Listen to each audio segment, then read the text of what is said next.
morning. Imagine a muffin, a chocolate chip muffin, or whatever your favorite one happens to be. You just finished your varsity game against Belmont Hill and took Anderson's hot, cold shower. You're starving. You go into your room, and there's a basket full of muffins. You pick one up and take a bite. Suddenly, all the infatuation, wonders, and fantasy disappear. It's a healthy muffin from the dining hall.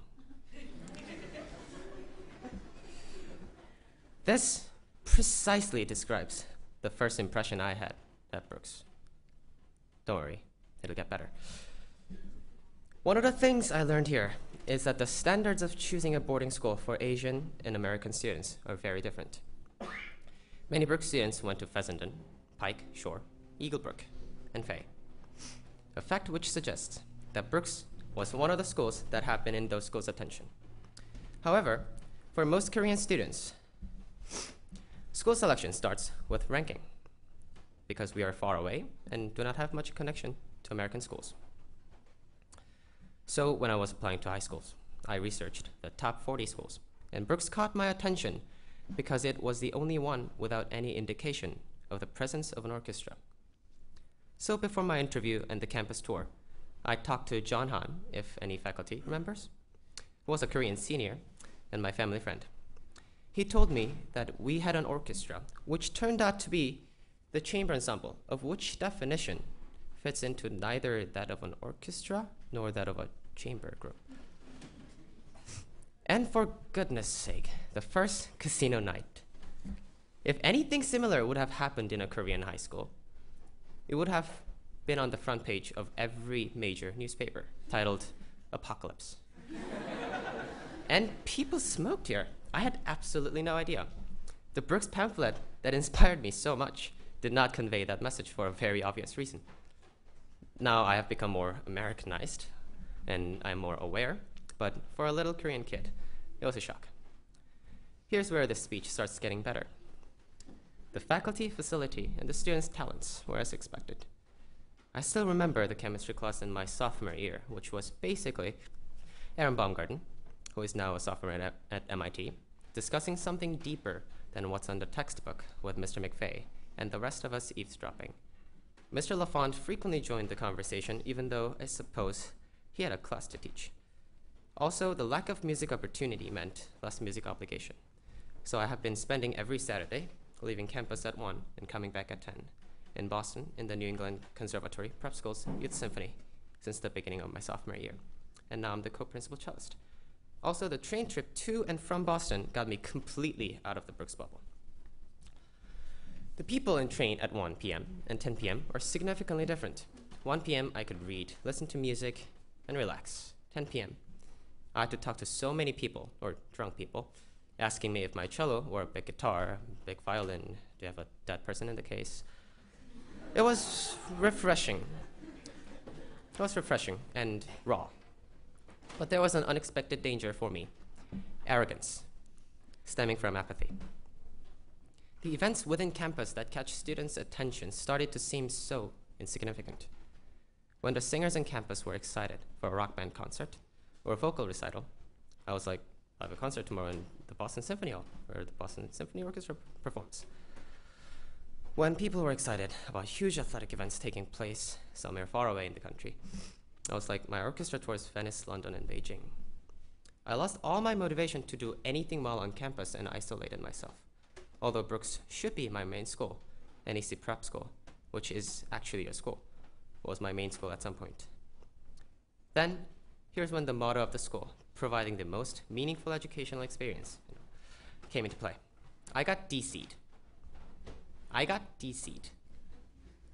In the AP exam week of my junior year, not for a common reason, like drugs and alcohol. It was Sunday. I had to be at the Lehman Arts Center for a singing recital by 5:30, and the dinner opened at 5:20. For those who know the term Korean time, or my nature regarding punctuality, that meant I was going to show up around 5:45. So when I tried to open my door to get into dress code for the recital, it was already late. And I realized that I didn't have my key. I started running around knocking on dorm parents' doors. Mr. Callahan, not there. Mr. Campbell, not there. And I was stupid and could not think. I knocked on Mr. Kelly's room, which was one step away from mine, and realized that the door wasn't locked based on the swinging of the door. I called his name, no answer. I opened the door slightly and called again, no answer. As I was closing the door, I saw the master key on a table that was within 2 steps distance. I got in, hesitated for about a minute, and picked up the key, and he came out. I was dumb enough to get myself into trouble by trying to get into my own room in order to be not late, well, not too late, to my own recital. So I had to think about why I did it.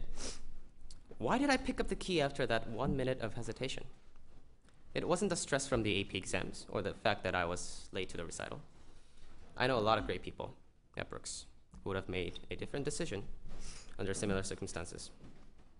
Finally, I realized that there was nothing conscious about my decision to pick up the key. So I had to think about what was going on in my head subconsciously during that 1 minute of hesitation. And I realized that there was arrogance. I thought he would trust me just because I'm Dane Kim, even in a situation in which he shouldn't. And that got me. I shared it with the discipline committee, which took place in the admission building, ironically, and they forgave me. In the process, the community that I had detached myself from supported me. Mr. Burbank showed up to the admission center, even though he wasn't in the committee, just to support me. My advisor, Mr. Nam, listened to me for hours. And God gave me the realization about my disgusting arrogance. And after the DC, Mrs. Hines and Mr. Moult told me how proud they were of me for being so reflective. Humility and the value of second chances. These are my Brooks education. These are the most meaningful education that I've ever had that shaped who I am in such a critical time in my life called high school. Brooks isn't a chocolate chip muffin, but it isn't a healthy muffin either. Well, for the beginners, it's a school. Brooks School. The most meaningful education of Brooks is not limited to academics, music, or athletics. It can change who you are. It makes you a better person. It lasts forever. However, it is what you make out of it. Do not limit the meaning of Brooks education to whatever you're pursuing now. Become an individual. Mr. Chauvin once said, if Brooks education really ends up being the most meaningful educational experience in your life, that's sad. I completely agree. But you can turn it into the foundation of more meaningful educational experiences that are coming in your future. And Brooks will build you a good one as long as you accommodate. Maybe in this way, it might actually be the most meaningful experience. For me, Brooks is open-mindedness, the pursuit of humility, and awareness. It got rid of the limits I had in myself that could have turned away some precious opportunities in my future. So I ask you today, what is your Brooks? Thank you.